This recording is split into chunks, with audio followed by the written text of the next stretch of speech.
Cambodia का प्राचीन नाम क्या था? कंबोडिया का प्राचीन नाम था कंबुज, और वहां से कंबोडिया। अब यहां पे आप आइए, कंबुज नाम कंबोडिया क्यों पड़ा? वहां एक कंबु ऋषि थे, वो सबसे पहले पहुंचे और उन्होंने वहां के लोगों को शिक्षित किया, इसलिए कंबु से उत्पन्न होने के कारण उसको कंबुज कहा गया। जब कंबु ऋषि का फ्लीट वहां पर उतरा तो वहां के लोगों को लगा कि शायद ये कोई दुश्मन की फौज आ गई है हमारे पर अटैक करने के लिए, तो वो लोग ट्राइबल्स थे, उन्होंने आके घेर दिया। जब कंबु ऋषि ने ये कहा कि नहीं साहब, हम आपसे कोई लड़ने झगड़ने नहीं आए हैं, हम तो आपसे मित्रता करने आए हैं, तो खैर जब थोड़ी देर के डायलॉग के बाद उनको कॉन्फिडेंस हो गया कि नहीं ये लोग तो अच्छे लोग हैं, मित्रता करने आए हैं, तो वहां के राजा और रानी दोनों उनको रिसीव करने के लिए आए। क्योंकि वो लोग ट्राइबल थे तो उनके शरीर पर प्रॉपर वस्त्र तक नहीं थे, तो कंबु ऋषि ने सबसे पहले क्या काम किया कि अपने शरीर का जो उत्तरीय वस्त्र होता है ना, ऊपर डाला जाता है शॉल की तरह, वो उठाकर वहां की रानी के कंधे के ऊपर रखा, यानी सिविलाइज करने की शुरुआत की। और आज बताइए कंबोडिया में पूरी की पूरी रेस वही है, पूरी की पूरी कौम वही है, वही लोग हैं, केवल बदला क्या, सोच बदली। और अमेरिका में जाके देखिए पूरी की पूरी रेस खत्म हो गई। फाउंडेशन का अंतर यह दिखाता है जो कोलंबस और कंबू का अंतर था। यह अंतर दर्शाता है कि विश्व के ऊपर यह प्रवृत्तियां किस प्रकार से प्रभाव डालती। अब अगर आप भारत को देखें तो भारत इस मामले में बिल्कुल अलग है। देखिए दुनिया में किसी कंट्री को अगर बड़ा बनना है तो उसके पास कौन कौन सी पावर्स होनी चाहिए? 3 पावर्स होनी चाहिए, मिलिट्री पावर, इकोनॉमिक पावर और इंटेलेक्चुअल पावर। मगर ये तीनों तो वर्ल्ड की हार्ड पावर कहलाती है। एक हार्वर्ड के प्रोफेसर हुए जोसेफ नाई, उन्होंने कॉन्सेप्ट दिया था सॉफ्ट पावर। हम और आप ये पैंट शर्ट पहनते हैं और टाई लगाते हैं, ये क्या है? ये वेस्ट के कल्चर का इफेक्ट है। मगर हमसे कोई कहता तो है नहीं कि कोई अमेरिकन ने तो आके नहीं कहा कि तुम टाई लगाओ। हम मैकडोनाल्ड्स का पिज्जा और बर्गर खाने लगे, ये किसी ने हमको कहा थोड़ी, हम अपने आप आकर्षित होकर उस चीज की तरफ चले गए। ये सॉफ्ट पावर है। ये एक प्रकार की कल्चरल पावर होती है जो आपको अपनी तरफ आकर्षित करती है। इसमें कोई इंटेलेक्चुअल इनपुट उन्होंने नहीं डाला, इकोनॉमिक इनपुट नहीं डाला, मिलिट्री इनपुट नहीं डाला। ठीक उसी प्रकार से भारत के अंदर वो तमाम चीजें उपलब्ध हैं जो कि किसी व्यक्ति को सहज आकर्षित कर सकती। अब जैसे आप पूरे वर्ल्ड में देखिए, विक्रम योगा चलता है, वहां से लेके बाबा रामदेव के योगा तक। क्या ये कोई गवर्नमेंट ऑफ इंडिया का स्पॉन्सर प्रोग्राम है? नहीं, फिर भी लोग खुद ब खुद आकर्षित हो रहे हैं। ये क्या है? ये जो आकर्षण है उसके प्रति, ये मिलिट्री, इंटेलेक्चुअल या इकोनॉमिक पोटेंशियल नहीं है। ये आपका एक अलग पोटेंशियल है जो दुनिया में हर देश के पास नहीं है। जिस बारे में एक चाइना के बहुत बड़े थिंकर हुए हैं वू शी, जो टीचिंग यूनिवर्सिटी के वाइस चांसलर भी रहे, उन्होंने एक फ्रेज यूज किया था कि India has culturally dominated and ruled China for more than 2000 years without sending a single soldier across the border. तो भारत का जो फाउंडेशन है वो इस मामले में बिल्कुल अलग है। हम दुनिया को एक अलग नजरिए से देखना चाहते हैं और भारत की सोच भी हर मामले में अलग है। अब आज से 50 साल पहले लोग ये कहते थे साहब ये कौन सा इंडिया में अजीब टाइप का एक थ्योरी ये लोग रखते हैं कि जाके गुफा में ध्यान लगाओ और ज्ञान प्राप्त हो जाएगा। अरे ज्ञान प्राप्त होना है तो out reach the people, meet the people like Darwin has done, like other peoples have done. अब आप ये बताइए, अगर आज आपको न्यूयॉर्क टाइम्स अखबार पढ़ना है तो 2 रास्ते हैं, जाइए न्यूयॉर्क की फ्लाइट पकड़िए, एक दिन बाद आप पहुंचेंगे और आज का अखबार कल पढ़िए। और दूसरा ये है कि अपने सॉफ्टवेयर में डाउनलोड करिए, मोबाइल में पढ़िए। तो जो जो हमारी टेक्नोलॉजी विकसित हुई, हमारी सोच में बदलाव आने लगा। प्रेस करके किसी चीज को पाना, पुश करके किसी भी चीज को इंपार्ट करने की बजाय किसी चीज को ऑटोमेटिक अपने अंदर लाने की व्यवस्था करना, क्योंकि नेचर के अंदर सिर्फ पुश ही नहीं है, पुल भी है। और जो जो आप हाई लेवल की एनर्जी की तरफ बढ़ते हैं तो आप देखते हैं छोटी चीज के अंदर एनर्जी बहुत भारी मात्रा में होती है। जैसे मैकेनिकल एनर्जी से ज्यादा केमिकल एनर्जी पावरफुल है, केमिकल से ज्यादा इलेक्ट्रिक एनर्जी पावरफुल है, इलेक्ट्रिकल एनर्जी से ज्यादा एटॉमिक एनर्जी पावरफुल है। इसीलिए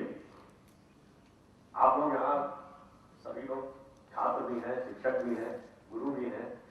आप में से कितने लोगों को गुरु शब्द का मीनिंग पता है? चलिए, गुरु का तो फिर भी बहुत सारा आप लोगों को कुछ ना कुछ पता होगा। शिष्य शब्द का मीनिंग कितने लोगों को पता है? एनीबॉडी? स्टूडेंट।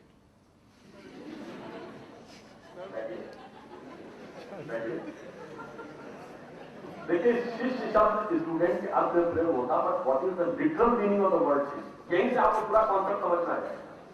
एक हिंदी में शब्द होता है शेष, मतलब होता बचा हुआ, रेजिडुअल। शेष एक नाउन है, उसका एडजेक्टिव शेष है। इसका अर्थ क्या हुआ? हमारे यहां गुरु का काम यह नहीं माना गया है कि आपको ढेर सारी नॉलेज इंपार्ट कर देना। अरे वो तो आज के जमाने में एक पेनड्राइव में रखे चली गई, जितनी नॉलेज चाहिए। वेबसाइट पे एक पासवर्ड आपके पास हो, किसी सब्जेक्ट की सारी नॉलेज अवेलेबल।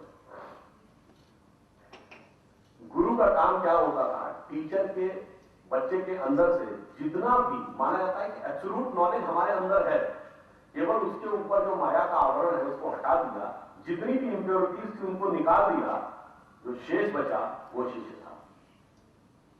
इसलिए हमारे यहां नॉलेज दी नहीं जाती है, नॉलेज की अनुभूति की जाती है। क्योंकि अभी वेस्ट का डेवलपमेंट साइंस का वहां तक नहीं पहुंचा है, इसलिए वो इन चीजों में थोड़ा अभी कंफ्यूज है। मैं नहीं कहूंगा कि उनके प्रति कोई आग्रह पूर्वाग्रह। अब आप कहेंगे कि साहब हम ये कैसे मान लें कि उनके वो अभी हमसे पीछे हैं और हम बहुत आगे थे। इन चीजों के कुछ स्थायी प्रमाण भी हमारे पास है और हम उनको देख कर भी अनदेखा कर देते हैं। बताइए 50-60 साल पहले क्या कहा जाता था? अरे गाय के गोबर से कोई खेती होती है? दुनिया चांद पे पहुंची तुम गाय के गोबर में पड़े हो। और आज आप क्या कहते हैं? ऑर्गेनिक फार्मिंग की तरफ जाओ। ठीक 50-60 साल पहले जब ये कहा जाता था पेड़ की पूजा करो, नदी की पूजा करो, पहाड़ की रक्षा करो, क्या जवाब दिया जाता था? This is the reminiscence of the primitive tribal civilisation. आज 1992 के रियो डी जेनेरो से लेकर 2009 के कोपेनहेगन तक आप क्या कह रहे हैं? नेचर फ्रेंडली डेवलपमेंट की तरफ बढ़ो। ठीक 50 साल पहले आप क्या कह रहे हैं? जड़ी बूटी से कोई इलाज होता है? क्रोसिन, टेरामाइसिन, मेटासिन, ये सब खाओ, नीम हकीम खतरा है जान। आज आप क्या कह रहे हैं? हार्बल मेडिसिन की तरफ बढ़ो। इसका अर्थ क्या हो गया? वो हर चीज जिसका आपने मजाक उड़ाया इन ए स्पैन ऑफ लिविंग जनरेशन, यानी वो पीढ़ी है जिसने अपने जीवन काल में परिवर्तन होते हुए देखे और आपकी सारी सोच और धारणा बदल रहे। इसी में कुछ चीजें और भी हैं। आप सबके हाथ में मोबाइल है, ये मोबाइल किस टेक्नोलॉजी में चलता है? डिजिटल सिग्नल्स के बेस के ऊपर मोबाइल चलता है। डिजिटल सिग्नल का मतलब क्या होता है? आप में जो लोग साइंस की बैकग्राउंड से होंगे उनको पता होगा। एनर्जी क्वांटम्स में चलती है। तो आप क्या करते हैं? एनर्जी के जो पैकेट्स हैं उनको रीअरेंज कर देते हैं डिजिटल सिग्नल के फॉर्म में, और जब वो वहां पहुंचता है उसको उसी पैटर्न में रीअरेंज करके आप फिर अपने मोबाइल में सुन सकते हैं। ये डिजिटल टेक्नोलॉजी आती ही नहीं अगर आपको क्वांटम टेक्नोलॉजी न पता होती। क्वांटम मैकेनिक्स की खोज किसने की थी? एक जर्मनी के साइंटिस्ट है मैक्स प्लैंक। अब आपको आगे की बात बताता हूं। मैक्स प्लैंक ने क्वांटम को खोज लिया, मगर उसके मूवमेंट में एक अनसर्टेनिटी थी। उसकी इक्वेशन जब तक वो नहीं खोज पाते तब तक वो डिजिटल सिग्नल्स को फॉर्मुलेट करने की तरफ नहीं बढ़ पाते। वो जो अनसर्टेनिटी थी, उस अनसर्टेनिटी को एक प्रिंसिपल दिया जर्मनी के बड़े फेमस साइंटिस्ट थे हाइजेनबर्ग। हाइजेनबर्ग का नाम शायद आप लोगों ने बहुत सुना होगा। हाइजेनबर्ग ने प्रिंसिपल दिया था, हाइजेनबर्ग अनसर्टेनिटी प्रिंसिपल। वो क्या था? If a particle is moving in a space, then the simultaneous and exact determination of both the position and the velocity of the particle is impossible. इसका meaning क्या हुआ? अगर ये पार्टिकल यहां पे है और आप इसकी पोजीशन इसी के सापेक्ष नापेंगे ना, तो जिस क्षण आप इसके रेफरेंस में नापेंगे आप इसको स्टेशनरी मानेंगे, बट एब्सोल्यूट यूनिवर्स में तो स्टेशनरी नहीं है। तो यहां की वेलोसिटी में गति आ गई, एरर आ गई। अगर आपने इसको मूविंग माना तो आपने दोनों के मूवमेंट को कैलकुलेट करके वेलोसिटी सही कैलकुलेट कर ली, बट जिस क्षण आपने इसको मूविंग माना उस क्षण उसकी पोजीशन बदल गई, क्योंकि एब्सोल्यूट यूनिवर्स में तो कुछ भी स्टेशनरी नहीं है, तो पोजीशन में एरर आ गई। तो उसने कहा कि किसी भी बिंदु का चलते हुए बिंदु का एक साथ स्थिति और गति का सम्यक निर्धारण असंभव है। अब हाइजेनबर्ग के एक मित्र थे, ऑस्ट्रियन साइंटिस्ट फ्रिट्जो कॉपरा, जिन्होंने एक किताब लिखी था अनकॉमन विजडम। मैं आपको बुक के साथ बोल रहा हूं। अनकॉमन विजडम बुक अगर आप कहीं मिल जाए उसमें जाके पढ़िएगा। फ्रिट्जो कॉपरा लिखता है कि हाइजेनबर्ग ने उसे खुद ये बताया कि जब वो अनसर्टेनिटी और इंटरकनेक्टेडनेस के प्रिंसिपल्स को अंडरस्टैंड नहीं कर पा रहा था, उसकी इक्वेशंस को सॉल्व करना तो दूर की बात, वो 1929-30 के आसपास भारत आया और उसने रविन्द्रनाथ टैगोर के साथ वेदांतिक फिलॉसफी के साइंटिफिक एस्पेक्ट पे डिस्कशन किया और ये खुद हाइजेनबर्ग ने लिखा है बकौल फ्रिट्जो कॉपरा कि इसके बाद मुझे सारा कॉन्सेप्ट क्लियर हो गया कि इंटरकनेक्टेडनेस, रिलेटिविटी और अनसर्टेनिटी को कैसे कनेक्ट करना है। अब आप ये समझिए, उसके बाद आप ये इक्वेशन डेवलप कर पाए तो आज यहां तक नहीं। कहने का सिर्फ तात्पर्य है कि हमारी फाउंडेशन भी बहुत मजबूत है। दुर्भाग्य ये है कि 20वीं शताब्दी में कॉलोनियल माइंडसेट के चलते हुए हम अपनी ही पहचान को नहीं पहचान पा रहे। हमारे अंदर लैक ऑफ कॉन्फिडेंस आ गया। अब ये बताइए, आप में से कितने लोगों ने पाइथागोरस थ्योरम पढ़ी होगी? सभी ने पढ़ी होगी क्लास 8 में, रेक्टेंगुलर ट्रायंगल वाली। ठीक, आपको पता है पाइथागोरस से 1400 ईयर्स बिफोर लिखा हुआ बुक में अवेलेबल है, बोधायन प्रमेय के रूप में। ये इंडिया में शताब्दियों से पढ़ाई जाती है। जब ये मैकॉले का सिस्टम आया तो बोधायन प्रमेय की जगह उसको पाइथागोरस थ्योरम कहा जाने लगा और हम सबने मान लिया कि पाइथागोरस नहीं दी है, और आज हमने से ज्यादातर बच्चे उसको पाइथागोरस थ्योरम के रूप में जानते हैं, बोधायन प्रमेय के रूप में नहीं जानते। शुल्क सूत्र में ये लिखा हुआ है, डॉक्यूमेंटेड हिस्ट्री है। इसका मतलब कोई ये नहीं कि हम कह रहे हैं कि ऐसा रहा होगा। दूसरा, आप लोगों ने क्वाड्रेटिक इक्वेशन सुनी होगी, a + b whole square = a² + b² + 2ab। ये क्वाड्रेटिक इक्वेशन भास्कराचार्य की लीलावती में 800 साल पहले श्रीधराचार्य ने सॉल्व करके लिखी हुई थी और ये टिल 19th सेंचुरी श्रीधराचार्य विधि के रूप में पढ़ाई जाती थी। मगर अब आज क्वाड्रेटिक इक्वेशन हो गई। कहने का तात्पर्य यह है कि हम अपनी फाउंडेशन को भूल गए, अपनी बेसिक सोच की फाउंडेशन को भूल गए, और उस चक्कर में हमने अपना भी नुकसान किया और देश को बहुत बड़ी चीजों से हमने वंचित कर दिया। ऐसी ऐसी चीजें जो दुनिया 50 साल, 60 साल, 100 साल खोजने के बाद जहां पहुंची, अगर हमारे अपने अंदर कॉन्फिडेंस होता तो हम उसमें उससे पहले पहुंचकर रखे। खुद आप सोच दीजिए ना, ये जीरो और डेसिमल जिन्होंने खोजा, आपने किसी को पता है कि जीरो डेसिमल इंडिया ने खोजा है? तो सबको पता है किसने खोजा जीरो डेसिमल। सबसे पहले इसका उल्लेख कहां पे आता है? वेदों में आता है जीरो डेसिमल। अब आपने कभी सोचा कि जीरो क्यों खोजा इंडिया ने? मैथमेटिक्स में आप पढ़ते होंगे, किसी भी नंबर को आप x / n, n की वैल्यू कम करते चले जाइए तो रिजल्टेंट की वैल्यू बढ़ती जाएगी। n की वैल्यू आप 1 में ले आइए तो x / 1 = x। बट अगर आप n की वैल्यू 0 कर दीजिए तो इसका क्या हुआ? अनंत की यात्रा शून्य से होकर जाती है। और जो भारतीय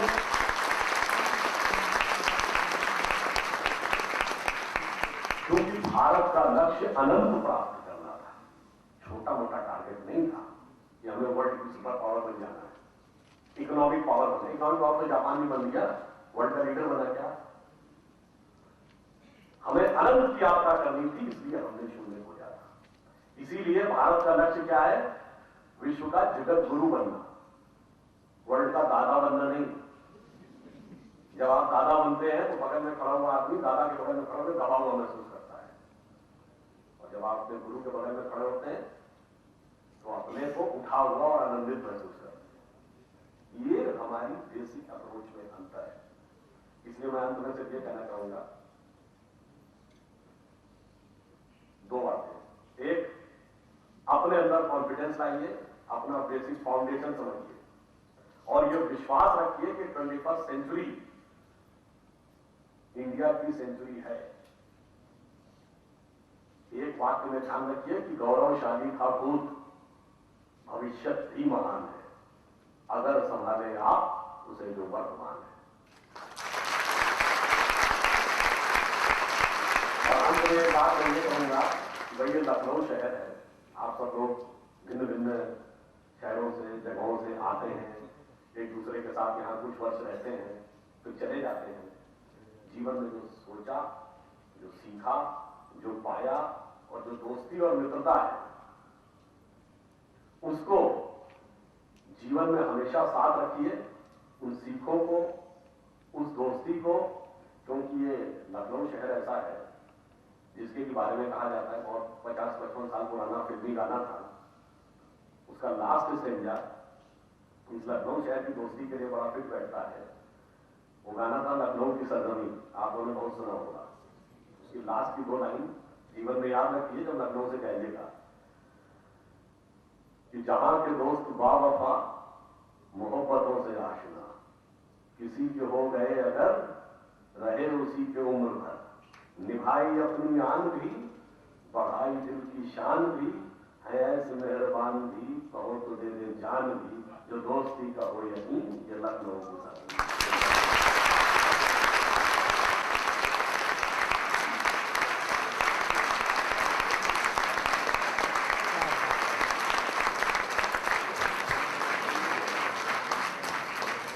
Thank you sir for sharing the mesmerizing thoughts. No one can go back and make a brand new start, but anyone can start from now and make a brand new ending. Amidst the worldly coming and going, observe how ending becomes beginning. We request Professor Himanshu Mishra to take forward the investor ceremony of Student Excellence Council 2014. It's really a very difficult job, but I think the show must go on. And amongst various other things which Kepodia has witnessed in the last 19 years, this year, amongst many changes which we have made in our system, we also tried to strengthen the student council with an objective that a management institute should be driven by the students, and they should have a say in how the institute should be run. So I take this opportunity to invite all the Student Excellence Council members on the dais for the investiture ceremony, and would request the chief guest to give them the t-shirts and their badges. So I would like to request the Student Excellence President Sunny Mangalani on the dais.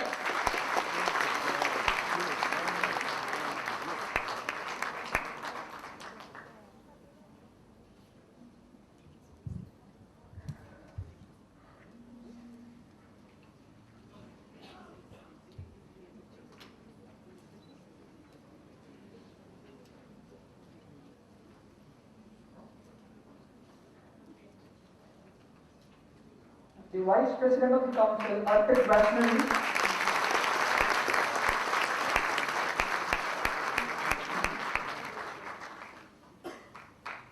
The Academic Committee Co-Chair, Jatin Jindra. Academic Committee Co-Chair, Garima Tripathi. Academic Committee Co-Chair